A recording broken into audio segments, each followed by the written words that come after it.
pessoal, tudo bem? Domingão, dia de Boletim Blue, tô de volta aqui no papo com vocês. Primeiro quero agradecer Rafael França, meu queridíssimo, por me substituir nas últimas 2 semanas, mandou super bem. Segundo lugar, quero agradecer o queridíssimo Mason Mount, garantiu a vitória, aliás, do Chelsea sobre o Fulham nessa rodada do final de semana na Premier League. E o vídeo de hoje é inclusive sobre o nosso jovem jogador inglês. Eu não estou falando dele porque ele fez esse gol, né? Uma justificativa muito óbvia, mas claro que foi só um ganchinho que eu peguei para poder mostrar de novo para vocês que Mason Mount já deixou de ser uma promessa e a gente não pode mais ficar especulando ou imaginando que ele é simplesmente um protegido do Frank Lampard.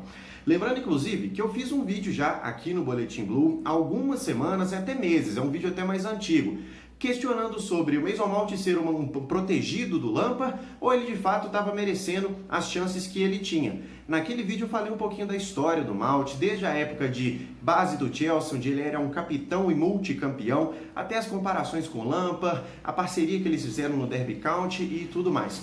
Na passagem do Mason Mount pelo Chelsea, eu acho que a gente já começa a ver um pouquinho também das características que a gente via no Lampard. Óbvio que eu não estou fazendo essa comparação tão intensa, porque eu acho que ainda não é o momento para isso e acredito que nem vai ser também.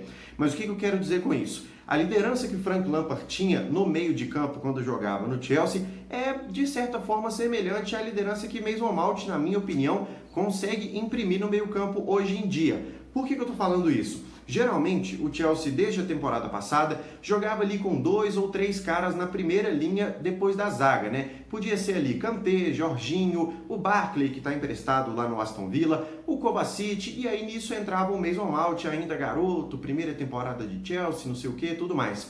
Em algumas alternativas isso funcionou. A gente já falou aqui sobre bons momentos do Kovacic, bons momentos do Kanté, inclusive na atual temporada.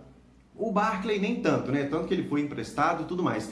Mas agora a gente começa a ver que em determinadas situações essa dupla ou trinca de meio-campo ela não funciona tão bem. E foi o que aconteceu nesse jogo do Fulham especificamente. O Chelsea precisava sair mais, precisava ali de mais finalização, de um cara mais inteligente e um cara mais inteligente ofensivamente nesse meio-campo defensivo do Chelsea seria o Mason Mount. Tanto que a gente não falou muito do Jorginho, não falamos muito do Kovacic, nesse jogo do Fulham, claro, especificamente. E é nesse tipo de situação que surgiu a liderança e também algo que é muito diferente para o Mason Mount na comparação com esses outros meio-campistas. O Mount chuta muito mais, ele é um cara que parte para as bolas paradas, ele já fez gol de falta, ele é um cara que aparece mais perto do gol adversário, tanto ali na região do escanteio, como pisando dentro da área. Mesmo assim, ele não é um jogador que fez muitos gols ou assistências, entretanto, é um jogador que atuou por mais minutos na temporada, mais do que Timo Werner, que é o segundo colocado, mais do que o Tammy Abraham, mais do que o próprio Mendy, goleirão, que está quase sempre jogando, né? Mas o Mount só ficou de fora, se eu não me engano, de 2 partidas do Chelsea. Ele estava relacionado, mas não entrou em campo. Ele está sempre por ali, é fato que ele é um homem de confiança do Frank Lampard e a gente começa a ver, não necessariamente pelos números, claro que eles dizem muito, mas não podem ser toda a base do nosso raciocínio, não é mesmo? A gente tem que ver um pouquinho também do desempenho e é isso que eu estou tentando trazer aqui para vocês como uma justificativa para o fato de que o Mount não é mais uma promessa. Mesmo com 22 anos, só a segunda temporada com o time do Chelsea, segunda temporada de Premier League, mas reforçando o que eu já disse, não só hoje, mas do outro vídeo também, que vocês devem se lembrar do que eu estou falando.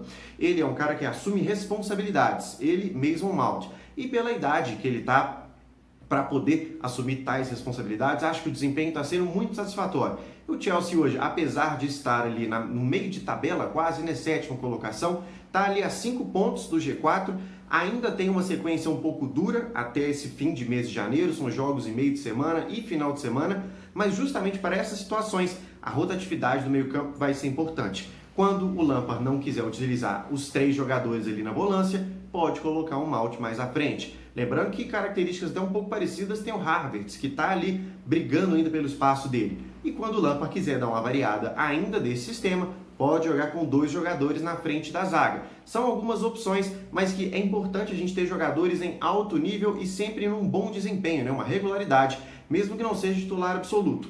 A gente precisa disso para, especialmente esse final de mês, que também tem jogo, se não me engano, da Copa da Inglaterra, e muito para o mês que vem, quando tem o tão esperado confronto contra o Atlético de Madrid na UEFA Champions League.